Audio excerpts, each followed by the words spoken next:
Hi, my name is Banyana Nkurunziza.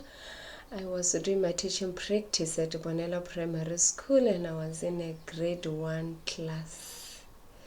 Well, the achievement that I got from there was being able to work with the staff and be able to sit with them to see how I can be able to work on my lesson plans to make them effective in class and the resources that I can use, because the school is so under-resourced, and in that case you have to come up with your own resources that you can use to be able to make the lesson effective for the learners.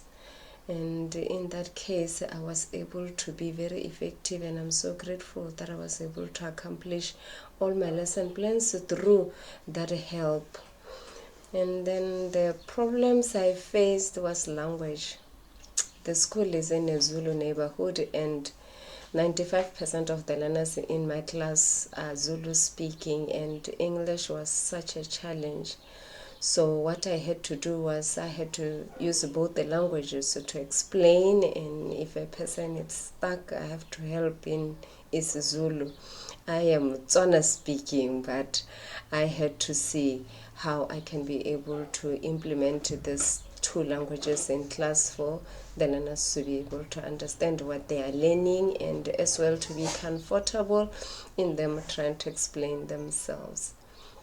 The other challenge was stationery. Children, I think half of the class were not able to bring stationery to class, be it a pencil, be it a rubber, be it coloring pencils. It was such a challenge every day. So what I decided is I had to recycle my children's stationery at home so that the class can be effective and run smoothly.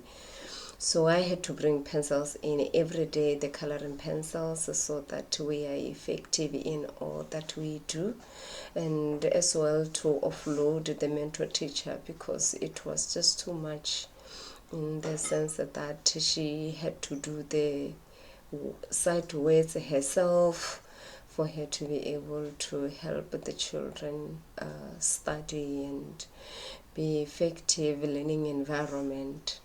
Otherwise it was just challenging without those.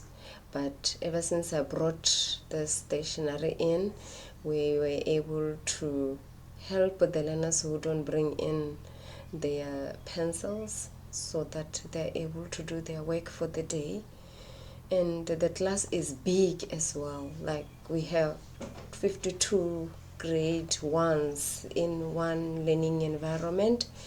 It was such a challenge that some of the learners, the mentor teacher had to help them, more especially the ones that were slow. She decided she would keep them in a group, and then I had to share the work that I'm doing with them, so that at the end of the day they were able to do the work. So that way we were very effective and we were able to accomplish most of the work done, because we had her helping with the slow learners, and then I had to bring in the pencils, the coloring pencils for all other work that needed coloring in. And then, but the teaching practice was such beautiful experience for me. I learned a lot from the deputy principal. I learned a lot from the principal. The principal used to do developmental meetings every Wednesday. So after school, between 2:30 and 5, we will have a developmental meeting where we learn about the challenges, more especially the teaching, the lesson plans, and the ATPs. That was his focal point. We had to learn and be able to see how we can be able to be effective in the classrooms.